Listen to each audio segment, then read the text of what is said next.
Mousse de limão fit. Você irá precisar de 3 claras de ovos, um iogurte natural integral, um pacotinho de gelatina incolor, um limão. Você vai pegar o suco e a raspa, 3 colheres de sopa de xilitol e 5 gotas de essência de baunilha. Modo de preparo.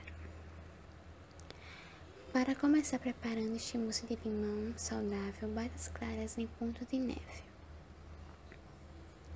Em seguida, adicione o iogurte, o xilitol e o suco de limão e misture manualmente em movimentos envolventes para que as claras não percam o volume e a mousse fique bem cremosa.